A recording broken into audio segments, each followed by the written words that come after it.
다 함께 사도신경 하심으로 9월 1일 새벽 예배 하나님 앞에 드리겠습니다. 전능하사 천지를 만드신 하나님 아버지를 내가 믿사오며 그 외아들 우리 주 예수 그리스도를 믿사오니 이는 성령으로 잉태하사 동정녀 마리아에게 나시고 본디오 빌라도에게 고난을 받으사 십자가에 못 박혀 죽으시고 장사한 지 사흘 만에 죽은 자 가운데서 다시 살아나시며 하늘에 오르사 전능하신 하나님 우편에 앉아 계시다가 저로서 산자와 죽은 자를 심판하러 오시리라. 성령을 믿사오며 거룩한 공회와 성도가 서로 교통하는 것과 죄를 사하여 주시는 것과 몸이 다시 사는 것과 영원히 사는 것을 믿사옵나이다. 아멘. 찬송가 21장 찬양하겠습니다. 찬송가 21장입니다.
오늘 하나님께서 우리에게 주시는 말씀은 에스라 1장 1절에서 11절 말씀입니다. 에스라 1장 1절에서 11절까지 말씀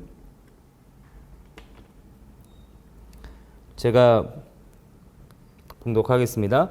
바사왕 고레스 원년에 여호와께서 예레미야의 입을 통하여 하신 말씀을 이루게 하시려고 바사왕 고레스의 마음을 감동시키심에 그가 온 나라에 공포도 하고 조서도 내려 이르되 바사왕 고레스는 말하노니 하늘의 하나님 여호와께서 세상 모든 나라를 내게 주셨고 나에게 명령하사 유다 예루살렘의 성전을 건축하라 하셨나니 이스라엘의 하나님은 참신이시라. 너희 중에 그의 백성된 자는 다 유다 예루살렘으로 올라가서 이스라엘의 하나님 여호와의 성전을 건축하라. 그는 예루살렘에 계신 하나님이시라. 그 남아있는 백성이 어느 곳에 머물러 살든지 그곳 사람들이 마땅히 은과 금과 그 밖의 물건과 짐승으로 도와주고 그 외에도 예루살렘에 세울 하나님의 성전을 위하여 예물을 기쁘게 드릴지니라 하였더라. 이에 유다와 베냐민 족장들과 제사장들과 레위 사람들과 그 마음이 하나님께 감동을 받고 올라가서 예루살렘의 여호와의 성전을 건축하고자 하는 자가 다 일어나니 그 사면 사람들이 은그릇과 금과 물품들과 짐승과 보물로 돕고 그 외에도 예물을 기쁘게 드렸더라. 고레스 왕이 또 여호와의 성전 그릇을 꺼내니 옛적에 느부갓네살이 예루살렘에서 옮겨다가 자기 신들의 신당에 두었던 것이라.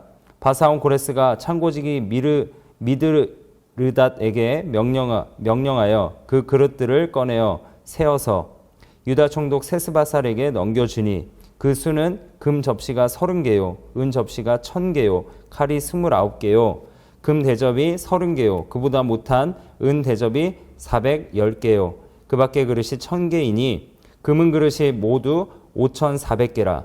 사로잡힌 자를 바벨론에서 예루살렘으로 데리고 갈 때에 세스바살이 그 그릇들을 다 가지고 갔더라. 아멘. 네, 오늘 새벽 예배 가운데 나오신 여러분들 환영하고 또 축복합니다. 오늘부터 우리가 살펴볼 이 말씀은요, 에스라서입니다. 말씀이 바뀌었습니다. 신명기에서. 이 에스라서의 저자는 에스라입니다. 주제를 보면요, 주제는 이스라엘 백성들이 이제 70년간 이 포로 생활, 바벨론이라는 당시의 거대 제국의 이 포로 생활에서 복귀해서요, 이 성전을 재건하는 그런 내용을 담고 있고요.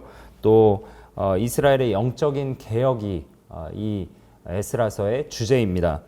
내용을 살펴보면 바벨론으로부터 1차, 2차 포로 기한, 3차까지 포로 기한이 있었는데 이 에스라서는요, 1차, 2차 포로 기한에 대해서만 이야기를 하고 있습니다. 첫 번째 포로 기한은 수룹바벨에 의해서 포로 기한을 했고요. 또 2차는 에스라에 의해서 주도되었다라고 하는데 이 귀한 사건을 기록을 하고 있습니다. 그래서 1장부터 6장까지의 내용은 이 수룹바벨이라는 지도자에 의해서 예루살렘 성전을 다시 건축하는 내용이고요. 또 7장에서 10장까지의 내용은 성전을 건축한 이후에 이제 이스라엘 백성들이 에스라에 의해서 신앙이 개혁되어져 가는 신앙개혁 운동의 이야기가 7장부터 10장까지 이야기를 담고 있습니다.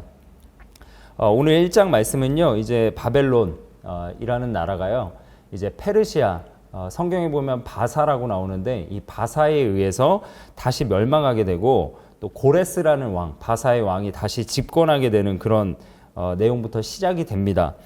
이 나라 왕은 아까 말씀드렸다시피 고레스였는데 갑자기 이 왕이 70년 포로 생활을 한 이스라엘 백성들에게 갑자기 이렇게 얘기하는 겁니다. 이스라엘의 하나님은 참 신이시다. 그러니 너희 이스라엘 백성들을 예루살렘으로 빨리 올라가고 그곳에서 하나님의 성전을 건축하라. 하나님이 나에게 명령하셨다라고 공포도 하고요. 또 조서도 내려서 확실하게 하게 됩니다. 참 신기한 일이 벌어진 거죠. 70년 포로 생활하다가 갑자기 왕이 바뀌었고 또 그 왕이 갑자기 이스라엘로 돌아가라고 했으니까요.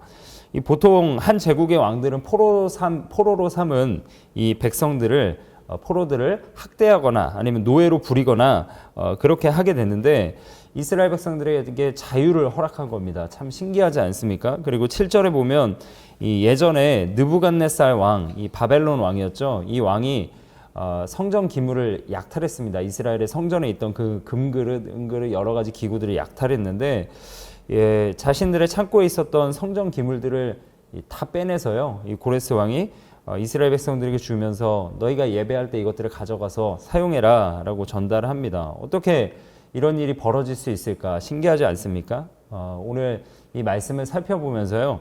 이런 일들이 어떻게 이루어졌는가에 대해서 살펴보면서 우리가 말씀에 교훈받기를 소원합니다. 1절에 먼저 보시면 1절 바사왕 고레스 원년에 여호와께서 예레미야의 입을 통하여 하신 말씀을 이루게 하시려고 바사왕 고레스의 마음을 감동시키심에 라고 말합니다. 이 말씀은 무슨 말씀이냐면 바로 하나님께서 고레스의 마음을 감동시키셔서 그로 하여금 포로 귀환과 성전 건축 허가의 이 칙령을 내리게 하셨다라고 말씀하는 겁니다. 그리고 누구를 통해서 말씀하신 거죠? 예레미야 선지자의 입술을 통해서 하신 말씀을 이루게 하기 위해서 이 말씀을 하신 겁니다. 여러분 그러면 예레미야 입으로 하신 말씀이 무엇이었을까요? 바로 이스라엘의 회복에 대한 그런 말씀이었습니다. 예레미야 25장 11절에서 12절 말씀을 보면 하나님께서는 이 범죄한 남유다를 심판하셔서 황폐하게 하실 것이고 백성들로 그 이후에 70년간 바벨론 왕을 섬기게 할 것이다 라고 말씀하셨습니다. 그리고 그 70년이 차게 되면 바벨론을 그 죄악으로 인해서 바벨론이라는 제국이 많은 약탈을 했거든요. 그 죄악으로 인해서 멸하고 멸망시킬 것이다 라고 말씀을 하셨습니다. 또 예레미야 50장 9절에 보면 이렇게 나와 있어요. 바벨론이 북방에서 일어난 큰 연합국, 이 바사죠. 페르시아에 의해서 멸망하게 될 것이다 라고 하셨고요.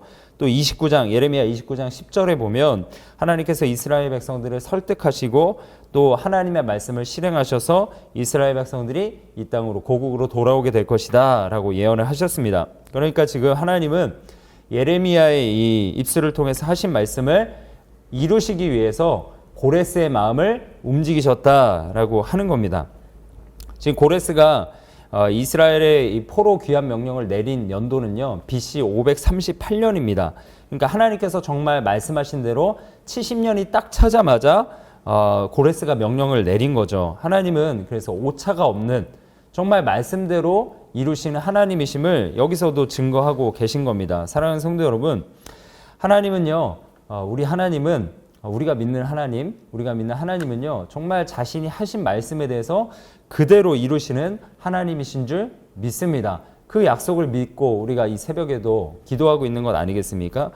이사야서 55장 11절에도 보면요, 이런 말씀이 있어요. 내 입에서 나가는 말도 이와 같이 헛되이 내게로 되돌아오지 아니하고, 그러니까 하나님이 말씀하신 말씀을 헛되이 돌리지 않겠다. 그러니까 그대로 이뤄서 돌아오게 하겠다라는 말씀이고요. 나의 기뻐하는 뜻을 이루며 그대로 이루겠다. 또 내가 보낸 일에 형통함이니라 이렇게 말씀하셨습니다. 여러분, 사람은요, 약속을 해도요, 참 바꾸기 쉬워요. 저도 이제 여러 사람들과 약속을 하고 만나겠다 하는데 참 만나는 것도 쉽지 않습니다. 요즘 시대가 참 많이 바쁘죠. 그러다 보니까 연약하기도 하고 개인적인 마음의 연약함도 있고 여러 가지 변동되는 것들이 많기 때문에 약속을 바꾸기 쉽습니다. 그러나 하나님은 변치 않으시는, 시건치 않는다. 개역 한글엔 그렇게 나와 있는데 변치 않으시는 하나님이신 줄을 우리가 믿습니다. 왜 그러냐면요, 하나님은 전능하시기 때문에 그래요. 하나님은 하신 말씀을 그대로 이루십니다. 이루실 능력도 있고요, 또 변치 않는 그 능력도 가지고 계세요. 오늘 우리가 살펴본 이 예레미야 말씀, 제가 예레미야 말씀의 성취를 말씀드렸는데 이 말씀만 이루어졌습니까? 아니죠. 성경에 셀 수 없는 정말 많은 약속들이 그대로 신약에서 예수님을 통해 이루어졌고요. 다 이루어진 것들을 우리가 알게 됩니다. 창세기를 보면요, 또 성경을 살펴보면 하나님께서 아브라함에게 그의 자손을 애굽으로 내려갔다가 4대 만에 가나안으로 돌아올 것이다 말씀하셨는데 그대로 되었습니다. 또 아들을 생산할 수 없는 사라에게 아들을 주시겠다 하셨죠. 그리고 그대로 이루셨습니다. 또 구약 말씀대로 요시아라는 왕을 낳게 하셨어요. 또 아담 후에 여자의 후손을 예비하셔서 이렇게 말씀하셨죠. 사탄의 머리를 짓밟게 하실 것이다 라는 약속대로 여자의 후손이 바로 누구죠?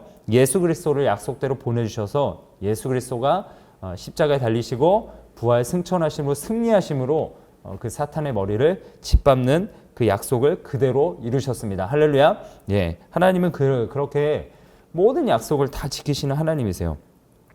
그러면 오늘 여러분들에게 주어진 약속은 무엇일까요? 예, 돈을 많이 벌게 해주겠다. 코로나를 그만 그치게 하겠다. 이런 약속이 아니고요. 형통하게 해주겠다. 이런 약속이 아니고요. 무슨 약속일까요? 바로 예수 그리스도께서 다시 이 땅에 오시겠다. 그래서 오시는 건 무엇이에요? 왜 오시죠? 하나님의 나라를, 창조 세계에 원래 아담에게 주셨던 그 하나님 나라, 에덴 동산의 나라를 다시금 하나님의 통치와 주권이 회복되는 그 모든 만물이 복을 받는 완전한 창조의 형상을 다시 회복하는 하나님 나라, 죽음도 없고 슬픔도 없고 눈물도 없는 너무나 평온한 그 나라, 기쁨의 나라, 하나님과 영생할 수 있는 그 나라를 허락하시겠다. 다시 이 땅 가운데 이루겠다라는 그 약속이지 않겠습니까?